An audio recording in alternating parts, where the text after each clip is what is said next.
दोस्तों, आज मैं आपको एक ऐसी कहानी सुनाने जा रहा हूं जिसे सुनने के बाद शायद आप रात को अकेला रहने से डरने लगे। गांव का नाम था सोनपुर। दिन में बिल्कुल सामान्य दिखने वाला ये गांव रात होते ही अपना रूप बदल लेता था। वहां का सन्नाटा सिर्फ शांति नहीं थी, वो सन्नाटा बोलता था।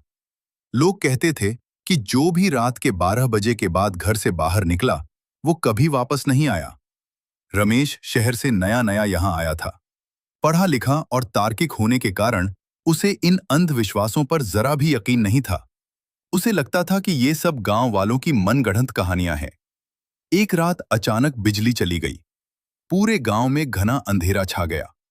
जैसे ही घड़ी में रात के 12 बजे, रमेश को अपने घर के बाहर से घुंघरुओं की आवाज सुनाई दी। छन छन छन छन। आवाज धीरे धीरे करीब आ रही थी, जैसे कोई उसके दरवाजे की ओर बढ़ रहा हो। जब रमेश ने हिम्मत जुटाकर दरवाजा खोला, तो उसके पैरों तले जमीन खिसक गई। सामने एक औरत खड़ी थी। सफेद कपड़े, बिखरे हुए लंबे बाल और सबसे डरावनी बात, उसके पैर जमीन को छू ही नहीं रहे थे। वो हवा में तैर रही थी। उस औरत ने रमेश की आंखों में देखते हुए ठंडी आवाज में सिर्फ इतना कहा, तुम भी नहीं बच पाओगे। अगली सुबह जब गांव वाले रमेश के घर पहुंचे, तो दरवाजा खुला हुआ था। घर का सारा सामान वैसा ही था, लेकिन रमेश का कहीं कोई पता नहीं था।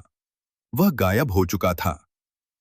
आज भी सोनपुर के लोग रात के 12 बजने से पहले ही अपने घरों के दरवाजे और खिड़कियां मजबूती से बंद कर लेते हैं, क्योंकि कुछ चीजें इंसान नहीं होती।